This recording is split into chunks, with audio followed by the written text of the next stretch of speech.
Tosfot et la halachot. Hazak ou baruch rabotai besorot tovot. On est le Bet dans le mois de Tammuz. Bet, c'est le 2. Vous avez remarqué que toutes les pages de Talmud commencent par là, par Bet. D'abord, si quelqu'un y croit qu'il est intelligent, il se bloque dans la première page qu'il n'existe pas. Mais je crois qu'il y a un très beau message avec le lien de ces parachiotes. On est entre Korach et Hukat, malgré qu'il y avait 40 ans de décalage entre les deux.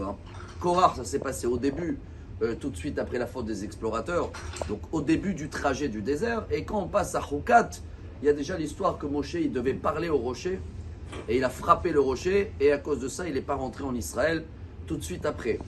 Ce lien de 40 ans, on peut le trouver chez Rabbi Akiva, que pendant 40 ans, tout le monde connaît, c'est dans le Talmud Ktubot, page 62, l'histoire qu'il était berger, il ne connaît même pas l'alphabet.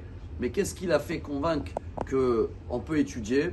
Il a vu la pierre avec de l'eau qui est tombée pendant 40 ans, et il a dit, si au fur et à mesure, une goutte d'eau peut faire un trou dans le pierre, il n'y a pas de raison, comme certains disent des fois, j'essaye d'étudier une page de Gemara, j'essaye d'étudier une lettre, j'arrive pas. Avec le temps, tu vas arriver. Et Moshe Rabbeinu, il devait parler au rocher pour nous montrer que même la parole à nous, l'étude, elle a une force qui est des fois plus forte que les actions. Nous, on croit dans le monde aujourd'hui que c'est que l'action qui compte.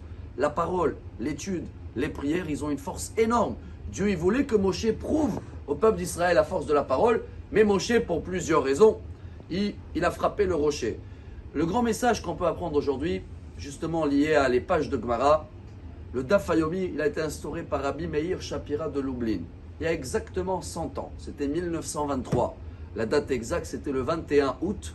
Et là, il a instauré tous les grands rabbins. À l'époque, c'était encore le Hafetz Chaim qui était vivant. Et il a eu cette idée de prendre les 2711 pages du Talmud et les partager à une page par jour. Comme ça, en moyenne, 7 ans et quelques, on arrive à finir le Talmud. Quand tu étudies le Talmud, tu berces et tu traverses tous les sujets du judaïsme, de A à Z. Et qu'est-ce qu'il a décidé à faire comme discours? Le premier jour où ils ont fait la première page il y a 100 ans, alors c'est un discours qui a duré plus qu'une heure, mais nous il nous reste une minute. Il a cité la Gemara à Yevamot avec Rabban Gamliel qui l'avait dit, une fois j'ai vu un bateau qui a coulé, rien à voir avec le sous-marin qu'ils sont en train de chercher en ce moment à côté de Titanic, mais j'ai prié qu'il va être sauvé parce qu'il y avait là-bas Rabbi Akiva. Et quelques jours après il le voit Rabbi Akiva, il le dit, ah, comment t'as été sauvé? Et Rabbi Akiva il dit comme ça, Daf shel sfina nizdamen li begale hayam. J'ai trouvé, Daf c'est une page, mais c'est aussi un morceau de bois.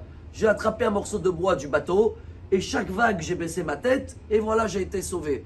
Et donc le Rabbi Meir Shapira il a décidé de faire ce discours dans la première page, de dire, regardez Rabbi Akiva il a été sauvé. Un morceau de bois, face à des milliers de vagues, ça l'a sauvé. Alors chacun de nous, que ce sera une page de Gemara par jour, une halakha, une lettre, un peu d'étude, la parole, c'est énorme. Ça peut nous sauver de tous les vagues qu'on a. Ça peut nous ouvrir toutes les portes. Et Bezrat Hashem, ça va nous faire une excellente journée. Amar Rabbi Elazar, Amar Rabbi Hanina.